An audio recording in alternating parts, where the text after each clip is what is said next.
오늘날 스마트폰 시장의 승자는 과연 누구일까요? 점유율로만 보면 삼성전자와 애플 그리고 샤오미가 1, 2, 3위를 각각 다투고 있죠. 하지만 이 시장을 매출 기준으로 보면 명백히 단 하나의 이름만 남습니다. 바로 애플입니다. 지난 2분기 기준 전 세계 스마트폰 매출에서 애플의 점유율은 57%, 나머지 스마트폰 회사 매출을 전부 합치더라도 애플을 뛰어넘지 못하는 겁니다. 물론 그 과실을 전부 애플이 먹진 않습니다. 스마트폰은 현대 IT 기기 중에서도 가장 고도화된 제품이고요. 애플은 모든 부품을 자체 생산하기 어렵기 때문입니다. 스마트폰 하나만 보면 애플이 승자겠지만 그 안에 들어가는 부품 공급망 전체를 보면 승자의 범위가 더 넓어지게 되는 겁니다.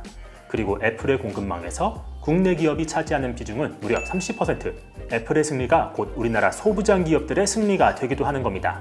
그렇다면 아이폰 30의 흥행이 가시화되고 있는 현재 이 상황을 즐기고 있는 국내 기업들은 과연 어디가 있을까요? 애플에 대한 매출의 의존도가 높다는 것은 무엇을 의미할까요? 그리고 장기적으로 애플의 생태계는 어느 방향으로 흐르게 될까요? 숫자로 말하는 경제와 기술 이야기 넘버스. 이번 시간에는 애플의 생태계에 속한 국내 소부장 기업들에 대한 이야기를 합니다. 지난해 애플은 M1 실리콘 일명 M1 프로세서로 IT 시장을 뒤흔들었습니다. 그리고 올해는 그보다 더 강한 M1X 프로세서와 시네마틱 모드 그리고 LPTO 디스플레이를 장착한 아이폰 30를 들고 나왔습니다. 제품이 공개된 지 약 한 달이 지났는데요. 초도 예약의 기세가 심상치 않습니다. 미국과 일본, 영국, 중국 등의 1차 판매를 시작했는데요. 아이폰 30 시리즈 4종의 첫날과 첫 주 사전 예약 대기 일수가 늘어났다고 합니다. 첫날 기준으로 아이폰 프로를 제외한 전 기종의 사전 예약 대기 일수가 하루에서 4일까지 늘어났고요. 첫 주 기준으로는 전 기종이 전작 대비 최대 열흘을 더 기다려야만 살 수 있게 됐습니다. 지난해 아이폰 12가 대성공하면서 차기작에는 좀 부담이 있지 않겠느냐 말이 있었는데요. 이런 우려를 완벽하게 불식시키고 있는 겁니다. 그리고 아이폰 30의 성공이 예견되면서 웃는 곳은 애플뿐만이 아닙니다. 애플의 제품을 공급하는 수많은 기업도 아이폰의 성패와 희비를 함께하고 있죠. 몇몇 기업들은 높은 애플 의존도 때문에 회사 실적의 자릿수가 달라지기도 합니다. 애플은 2012년부터 매년 한 차례씩 자사 공급사 리스트를 발표하는데요. 올해도 2020 회계년도 기준 애플의 소재와 부품을 공급한 전 세계 주요 기업 200여 회사 명단을 발표했습니다. 이 가운데 23곳이 한국에 소재를 두고 있는데요. 다만 10곳은 글로벌 회사의 지사이니 순수 국내 기업은 단 13곳입니다.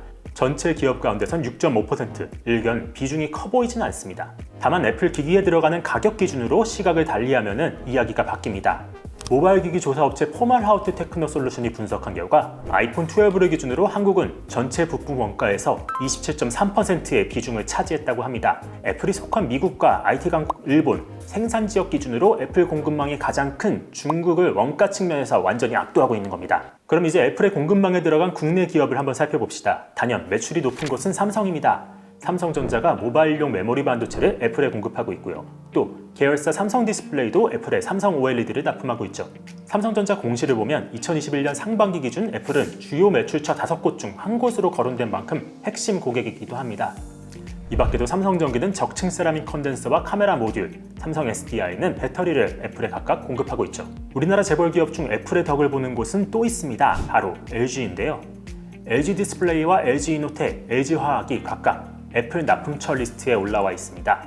LG 화학은 배터리, LG 디스플레이는 OLED 패널, LG 이노텍은 카메라 모듈을 애플에 각각 공급합니다. 이 밖에도 대기업에선 SK하이닉스 그리고 포스코 인터내셔널이 리스트에 올랐고요. 중견기업에서는 범천정밀과 서울반도체, 명품그룹, 더구전자, 실리콘웍스의 이름도 보입니다. 반도체와 디스플레이 부품, 스마트폰 프레임, 무선 이어폰, 에어팟에 들어가는 부품까지 모두 국내 기업의 제품을 쓰고 있는 겁니다.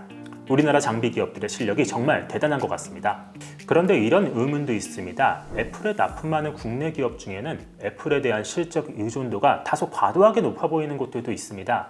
이런 곳들은 자칫 애플의 실적이 떨어진다면 동반 하락하지 않겠느냐는 지적이 나오고 있는 거죠. 실제로 애플 공급사 중 몇몇은 전체 매출의 절반 이상이 애플에서만 나오는 회사도 있다고 해요. 최근 파이낸셜 뉴스는 애플의 카메라 모듈을 납품하는 LG 이노텍 매출의 무려 68%가 애플에서 나온다고 보도하기도 했습니다.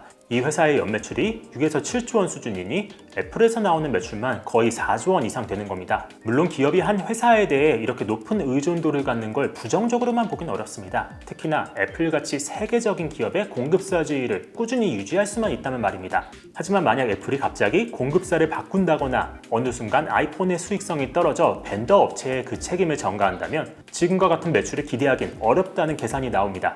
예컨대 오늘날 아이폰에 들어가는 OLED 패널을 공급하는 곳은 단 두 곳입니다. 삼성 디스플레이와 LG 디스플레이인데요. 중국 디스플레이 기업 BOE가 납품을 시도했지만 기술적 허들로 번번이 실패했습니다. 하지만 가격 경쟁력을 갖춘 BOE가 어느 순간 기술력도 보완해 애플의 생태계에 진입한다면 당연히 LG 디스플레이와 삼성 디스플레이의 실적은 떨어질 수밖에 없습니다. 그리고 이런 상황은 특히 규모가 작은 기업에 더 리스크가 될 겁니다. 거대 기업인 애플의 공급망을 뚫기 위해선 막대한 투자를 벌여야 하는데요. 만약 애플의 공급망에서 떨어진다면 투자는 투자대로 하고 감가상각은 그만큼 비용이 될 수밖에 없기 때문입니다. 이처럼 애플의 흥행 스토리의 이면에는 몇 가지 시사점이 있습니다. 세트 제품을 파는 회사가 잘 나가더라도 공급사들은 그렇지 못할 수 있고요. 또 어느 순간 가치 사슬에서 방출될 수 있다는 겁니다. 애플의 높은 실적 의존도를 갖춘 국내 기업들이 만약 투자를 줄이거나 고객사를 다변화하는 노력을 하지 않는다면 단숨에 거대한 매출처를 잃고 실적이 바닥으로 떨어지게 될 겁니다. 그리고 애플은 팀쿡 체제 5년 차인 2015년을 정점으로 약 5년간 암흑기를 거친 경험이 있습니다. 비록 지난해 거대한 팬데믹이라는 변화의 물결에서 반등에 성공했지만 혁신은 없다는 소리를 듣던 과거처럼 또 언제 무너지지 않으리란 보장이 없다는 겁니다. 다만 국내 기업들이 이처럼 글로벌 경쟁사를 제치고 애플의 공급사가 될 수 있었던 건 어려운 상황 속에서도 지속적인 투자와 연구 개발을 이어왔기 때문일 겁니다. 이를 기업이 꾸준히 잘 되길 응원하며 넘버스는 앞으로도 국내 소부장 업체들의 생태계에도 주의를 기울이도록 하겠습니다. 그럼 저는 다음에도 더 재미있는 주제로 찾아오겠습니다.